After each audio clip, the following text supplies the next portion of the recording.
Hello and welcome to this week's edition of Conservative Arkansas Media. I'm Paul Harrell. So you may have noticed the last two episodes of this broadcast focused on social issues and the dangerous, slippery slope we now find ourselves on.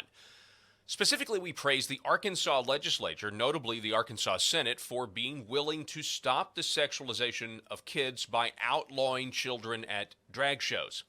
This week, a bill passed out of a Senate committee that would require age verification in the form of digital IDs when visiting pornographic websites. More on that in a moment. This is also a very good idea, by the way, and one of many that are being debated right now at the Capitol. But generally, the overall theme to these bills are about protecting our children. In fact, protecting our children from having their innocence shattered and walking the path of darkness and sin is now back in style. And using the power of government to protect them shows the Arkansas legislature are taking their job seriously and the power they've been granted. The hour is late for this country. There's no bones about it. That is plain for all to see who are not blind. And if we're going to succeed in pulling back from the brink, and not just the brink, if we're going to succeed in securing for our kids a better way forward, a future where the Bible isn't considered hate speech, then it's high time we reject the failed governmental philosophies of secular partisan politics. In it, we see its poison and rotten fruit. Let me ask you a question. Does adopting a live and let live mentality mean we have to accept kids watching drag shows or kids at Drag Queen Story Hour? Apparently, the answer is yes. It's self-evident. Believe your own eyes. Here's another one for you.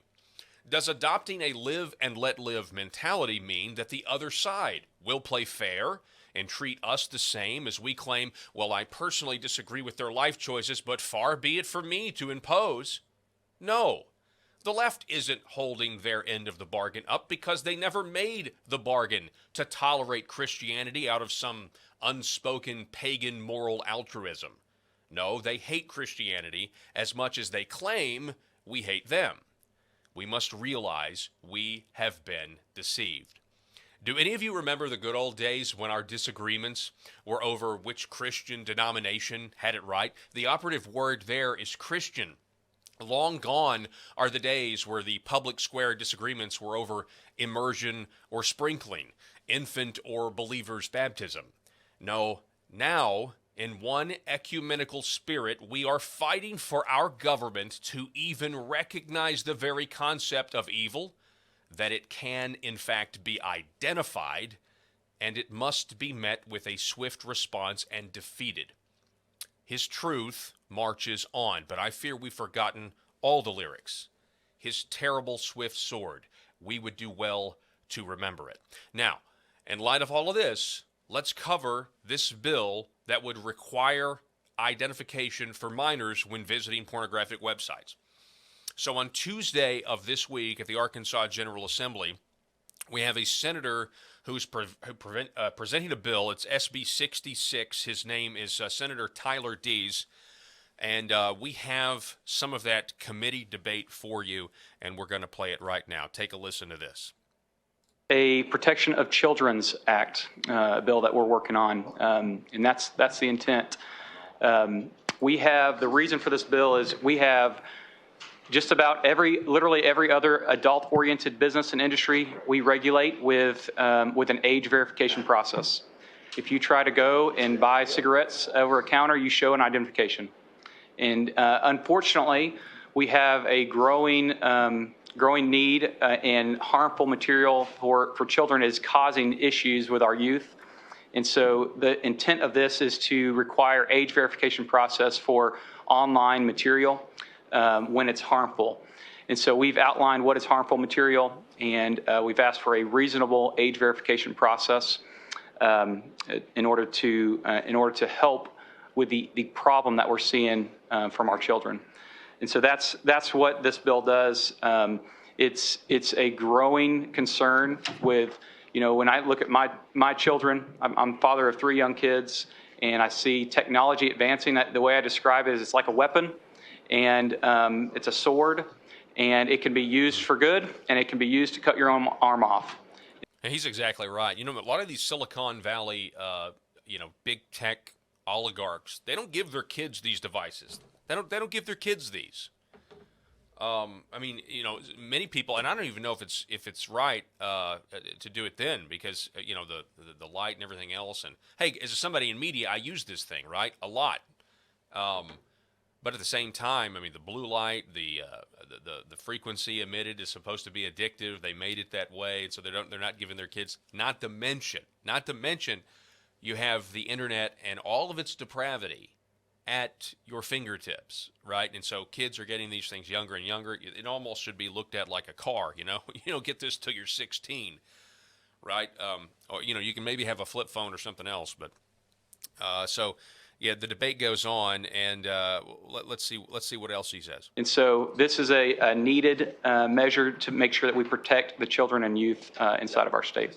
So happy to answer any questions about the bill. All right, so he did get a few questions about the bill, and but there were from what I can tell, there was nobody that spoke against this bill, and it passed without any dissent. It passed on a voice vote without any dissent. Let's see here, 1 second. So I'm actually going to queue up. So Senator Missy Irvin, from Mountain View, I think she had a really good point here. And I want to skip to that part of it for you guys so you can hear this. I think it's right here. Let's take a look. If parents give these devices to their teenage children, then it's the parents' fault. Yes. And I think that we just have to be very, very clear about who are the responsibility, and I'm for this bill, okay? Right. I will vote for this bill. I'll make the motion to pass this bill. But I think it's very important for us to clearly state that there is a failure happening with parents who are handing devices to their children as early as the age of 4 or 3 or 2. And whether it's an iPad or whether it's a phone or whatever, and we do not do enough in this government or anywhere to educate parents about the harmful things that are happening with these devices. Mm-hmm. And I think it's just very, very important for us to state that publicly because, again, I have seen where there have been children abducted, kidnapped, and almost sold into sex trafficking because the parents gave them a device and had no ability, nothing. And at some point, government we can't fix everything. We just can't. That's we can correct. pass legislation and we can do that, but we cannot fix that. And parents have to step up and take accountability and do this, for themselves and to protect their children. Wouldn't you agree? Absolutely, 110%. And by the way, this is Family Council President Jerry Cox at the end of the table, who's been working on, social issues and pro-family issues in this state for a very long time, and he's to be commended for that. when it comes to responsibility, Senator, I couldn't agree any more. I mean, I just do. One thing that I would just add to what you've said that makes things maybe better is the fact that after this Louisiana law passed, and it's only been in effect since the 1st of January, there's a website, I'm told, that's the largest porn website on earth. And I'm told by the news articles, have changed their policies now where they now require third-party age identification before they will let somebody on the site. So I think you'll see good change in that area by passing this law. And that's actually a really good point in a response to the criticism, just how insidious pornography is. It's, what a assault it is on not only, our moral character, but just, how it's just sapping young men's strength. And, it's just a horrible thing for our society. But there's the point that's going to be made. It's going to say, well, people will find a way to get around it. Jerry Cox here addressing that point, because I know that a lot of people probably said, really, is this really going to have any teeth to it? Well, you got to start somewhere, right? And eventually, if you have these other sites that aren't going to comply with the law, well, then you go after them. You go after them. Because, again, this is about our kids, and this is about, the government exists to punish evil and reward good. And that's what we need to keep in mind here at this point. So, really interesting stuff there from the Senate committee. Again, and we're going to keep a close eye on all of this. And matter of fact, we are going to be following really closely a lot of these bills. One of them is Senate Bill 81 by Senator Dan Sullivan to amend the law concerning obscene materials to create the offense of furnishing a harmful item to a minor and to amend the law concerning obscene materials loaned by a library. This is going to be good. Matter of fact, Conservative Arkansas Media, we're going to reach out to him. We're going to have him on the program, and we're going to talk about this bill. But I'm telling you right now, this has been happening across the nation, but it's also been happening in the state of Arkansas, where libraries are peddling these books to young children that are hypersexualized, that are about LGBT issues, or, just everything you can imagine. And I've been to my local library where I live here in Jonesboro. Many of you, probably wondering where I still live in Jonesboro. And, our local library here, it's been a complete disaster. And this is, I would venture, this bill is a direct response to that. It's not any secret.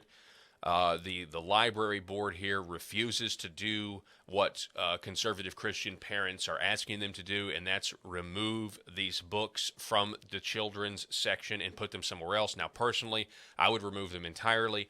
The idea that we can't decide what books we want to carry in our taxpayer-funded library, to me, is ridiculous.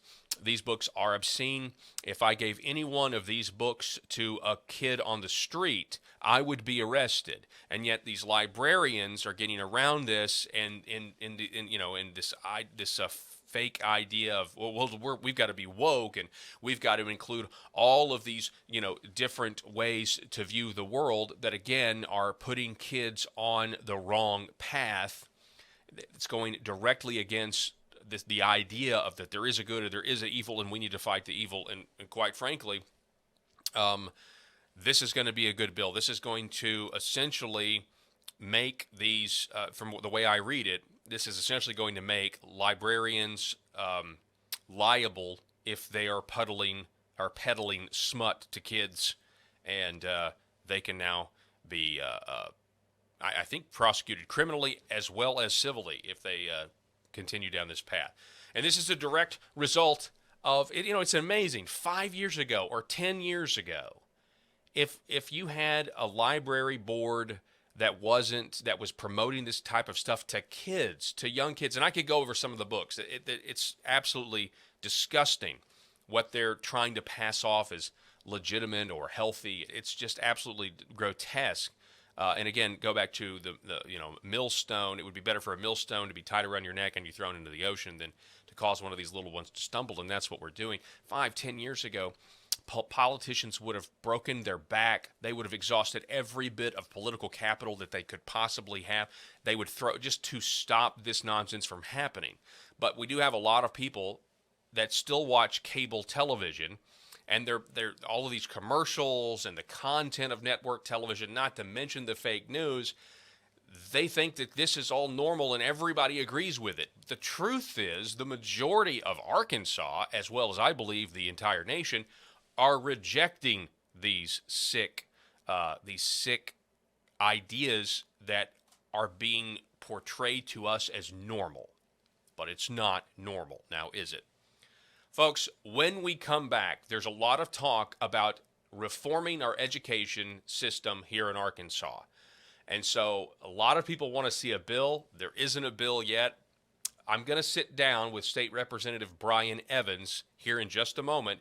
He is the chairman of the House Education Committee. He is working with the governor's office as best he can to try and get a bill out. And so we're going to sit down and talk with him when we come back. Don't go anywhere. This is CAM Media.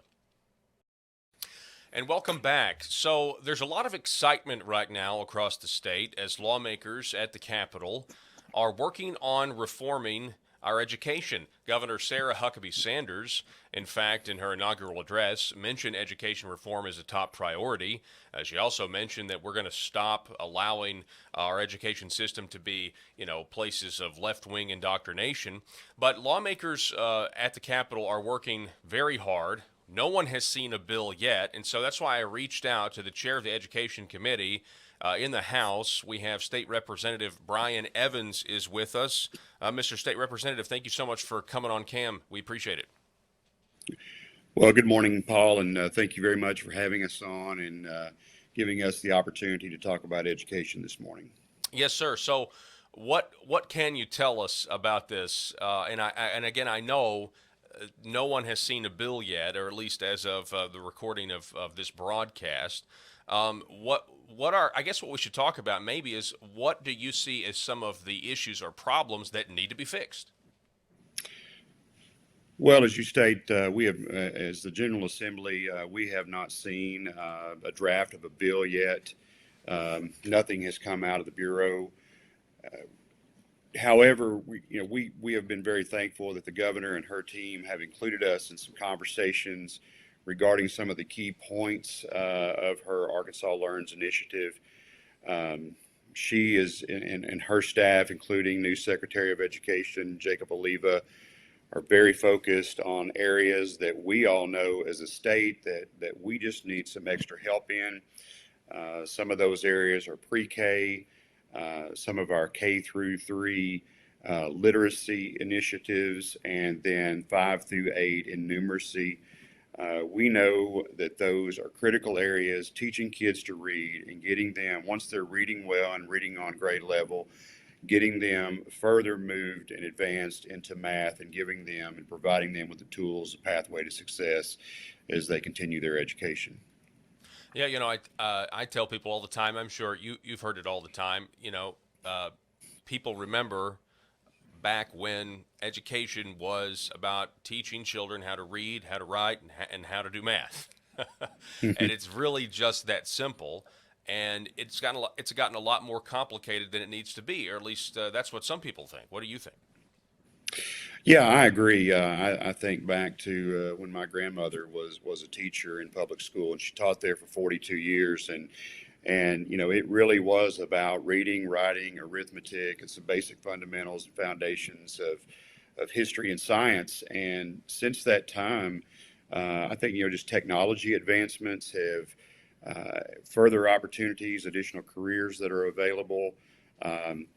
Additional avenues of education from higher ed, and we went through a generation where we really pushed students into a 4-year higher education plan. And that included a lot of subjects that were outside of just the basics. But I know that the governor and many of my colleagues and I understand that we also have a responsibility in preparing the next workforce. We have students that early on, they know that they're more concerned with a career than they are higher ed. And so we've got to build some fundamentals in our education system to give them equal opportunity to further advance and get themselves on a pathway of a good career. So anytime we talk about the word reform in any avenue of government, in this case education reform, that means change. And a lot of times when there's change on the horizon, you get opposition. Of course, in this case, you have, an education system, public education. It's a large part of Arkansas state government. With that, there are people who work in that, who are lobby. I mean, you have, in many cases, the state agency itself becomes its own lobbyist arm, if you will. And I understand, I'm sure Governor Sarah Huckabee Sanders wants to change that.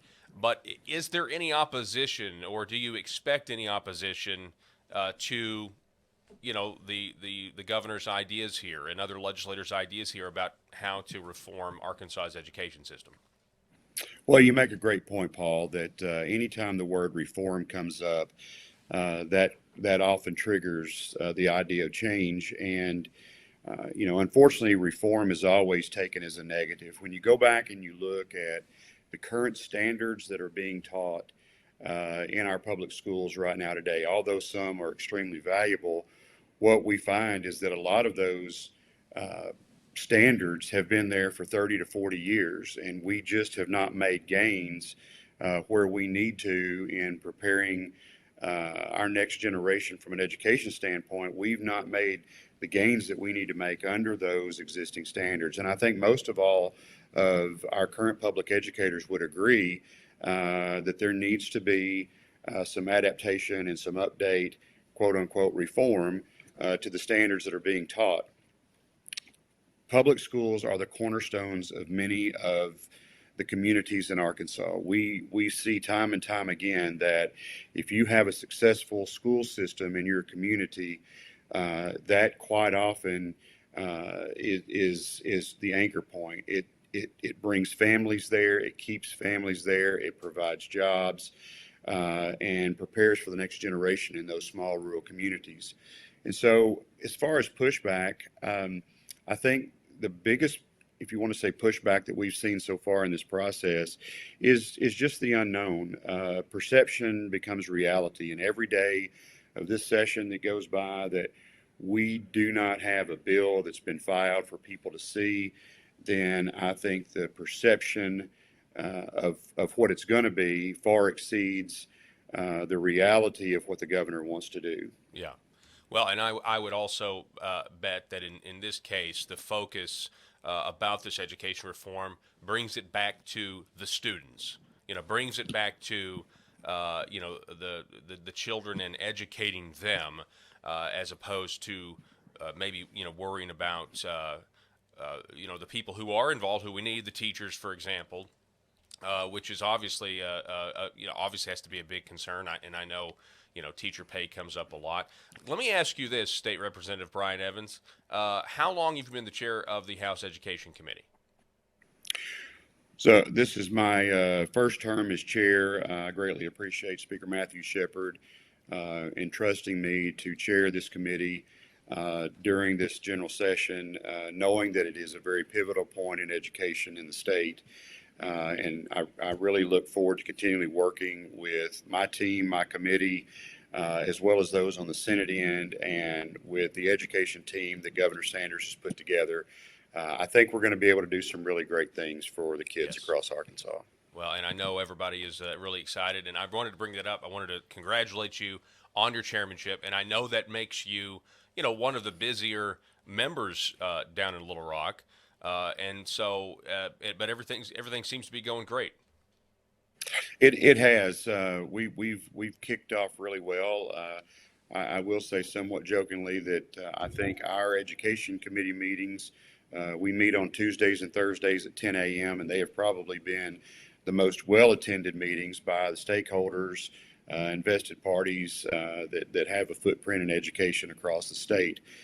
We're seeing people from all four corners of the state that are coming, and the question that I get asked over and over every day is, when are we going to see a bill? When are we going to see a bill? And I give them the same simple answer that Governor Sanders gave me. As she said, Representative Evans, we want to get this right, not fast. Mm-hmm. And so I know that they are being exceptionally diligent in making sure that everything in this bill is good for kids. You brought up a great point about educating students and what this opportunity potentially presents for the students across the state. And I go back to something a very dear friend of mine that's been in education for 30 years said in the public sector. He said that we've got to get past the us versus them and put all of our focus on kids. And if we do that, if everything that we do in this education reform program is focused on kids, then it's all going to be for the better. Wow, that's very well said. State Representative Brian Evans, thank you so much for coming on the program. We really appreciate it, and stay safe out there with all those slick roads. Thank you, Paul. Thank you for having me on today, and appreciate the work that you do across our great state. Yes, sir. Thank you. Folks, don't go anywhere. Back in just a moment. And welcome back. So the Arkansas General Assembly meets every 2 years, and in that time, because they're not a full-time legislature, there are different problems that arise.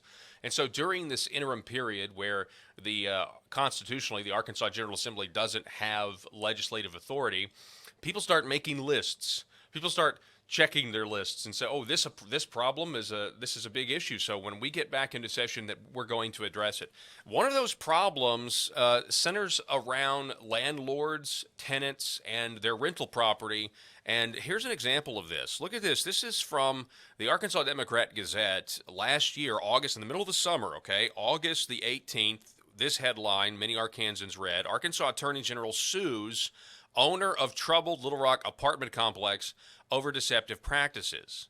Okay, so when we say apartment complexes, we're talking about apartment complexes that look like this. The Office of the Arkansas Attorney General on Wednesday last year filed a lawsuit over alleged violations of the Arkansas Deceptive Trade Practices Act. Okay, so this is back when Attorney General Leslie Rutledge was serving in that position, and now she's the Lieutenant Governor, and now, of course, Tim Griffin is the Attorney General. The civil complaint filed in Pulaski County Circuit Court on Wednesday names Big Country Chateau LLC, as well as being associated with the parent companies Apex Big Chateau Arkansas and Apex Equity Group LLC. So what I did was I researched that group, and I ended up finding that this is not just an Arkansas problem. This particular company that's based out of New York in the Northeast, probably living a pretty plush lifestyle. There are also the problems with this same company out of Texas, Sherman, Texas, to be specific. This from the local affiliate there. Court records show landlord's history of cutting utilities as Sherman Dennison apartments span across the county. And you see this, they're having issues. The tenants are upset.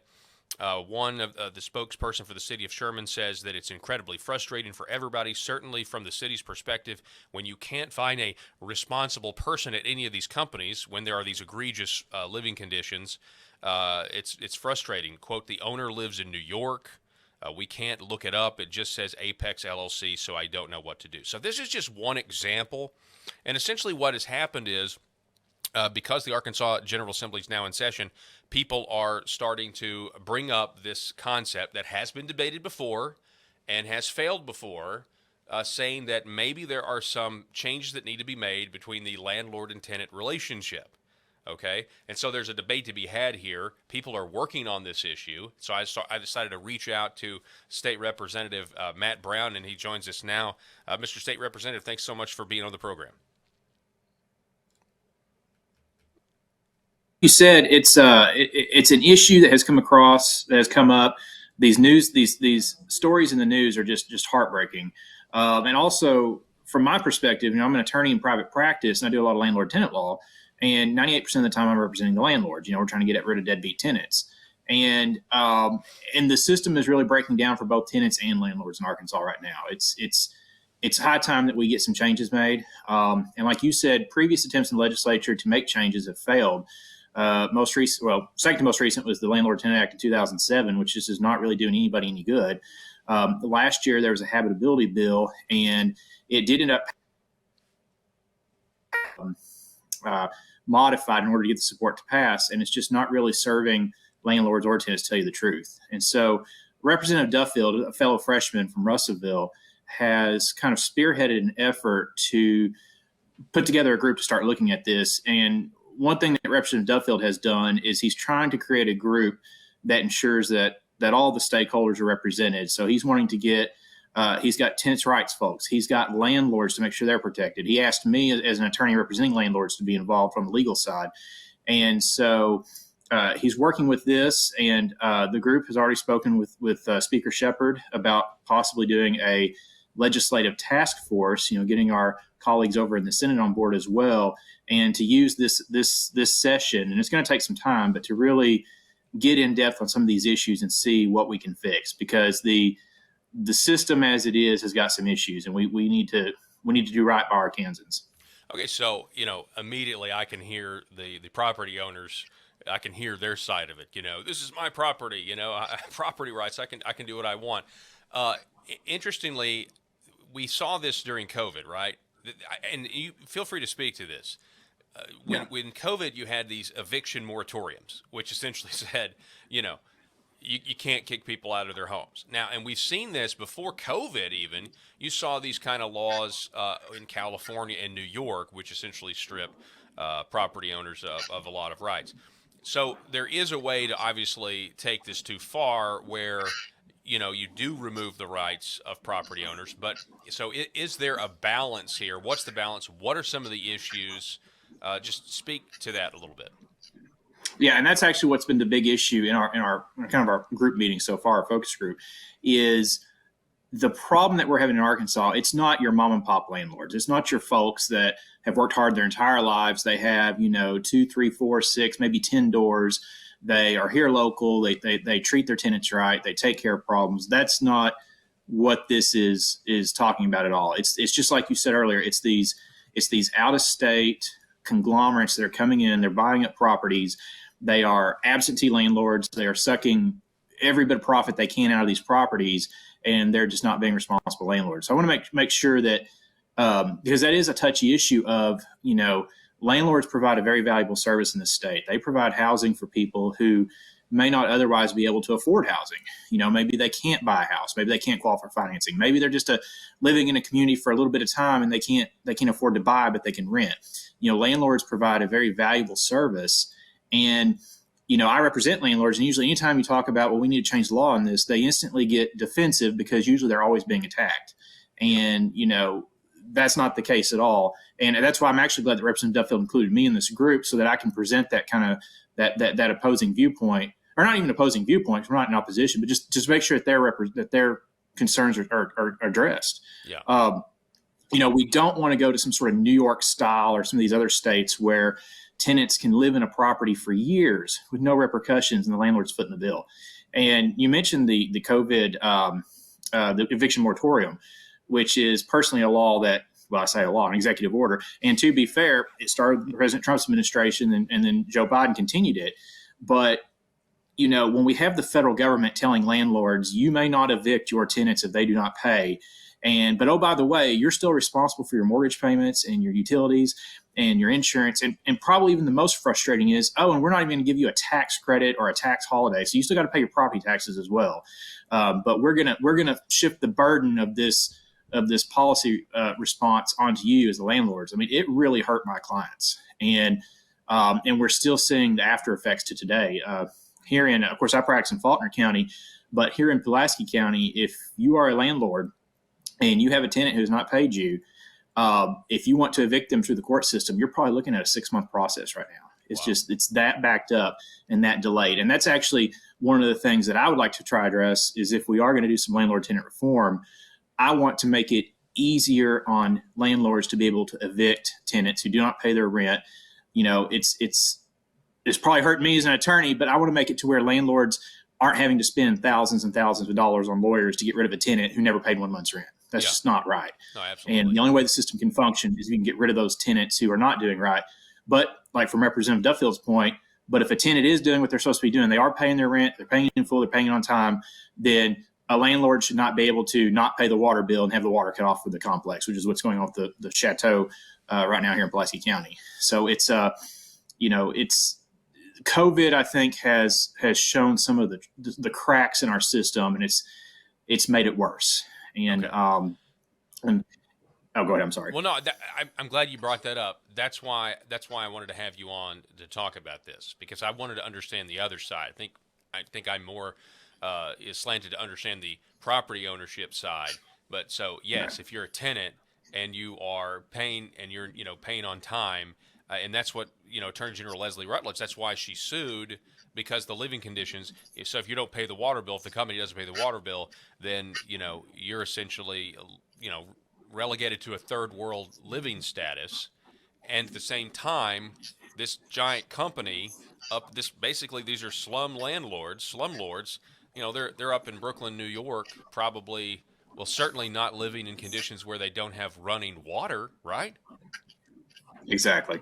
And, the one common denominator so far that seems like we're seeing is it's all it's these out-of-state conglomerates. It's not the Arkansas landlords that are causing the problem. It's these out-of-state conglomerates, which I'm sure these things are just owned by groups of investors, and they're probably bundled up into pools, and there's no real person at the other end of the line. It's just an investment to them. And, when you have, a family that's working hard and they're paying their rent and they don't have heat for their kids, that's a problem. Oh yeah, that's a huge problem. Well, really appreciate you coming on and talking to us about this issue. So, just to be specifically clear, you're trying to get support for this issue. So we don't have a bill yet. Could we expect a bill this session, or is this something that we're going to talk about a little bit more? And you mentioned a task force. So what are you guys trying to accomplish this session on this particular issue?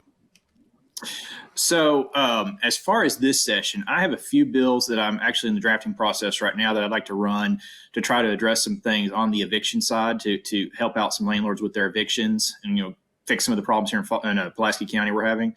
I've also got another bill that I'm getting prepared to run, which is on this was actually Representative Hawks from last session, but it never got ran, is on emotional support animals. That's a big abuse right now where folks are leasing an apartment, no pets allowed.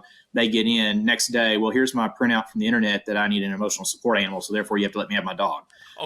We're trying to get a bill, try to curb some of that abuse as well. And keep in mind, there's a huge difference between an actual legitimate service animal and an emotional support animal. So I just want to make that clear. Right. But as far as this task force, like I said, we're right now just kind of in the early planning stages. We kind of got gummed up by the weather down here.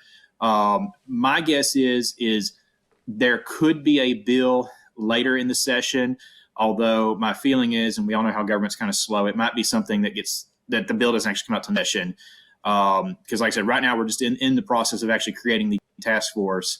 And that is one thing Representative Duffield, I don't know if you know him, but he's very good on talking with people, and he's really been working hard on behind the scenes he's trying to get everyone bought in, because he knows that that's the only way we can get something done is everyone is represented, everyone has a say in it. And so he's working hard. I'll put it that way. All right. Well, it's great to meet you, State Representative Matt Brown. We really appreciate it. And you're welcome on the program anytime, sir. Thanks, Paul. Appreciate you. Yes, sir. Folks, that is all the time that we have for this week's edition of Conservative Arkansas Media. Make sure you go, if you're not on Facebook and you want to watch this on YouTube, you can always go to YouTube and search for CAM Media. We're on YouTube as well. So thanks so much for watching, and we'll see you next week.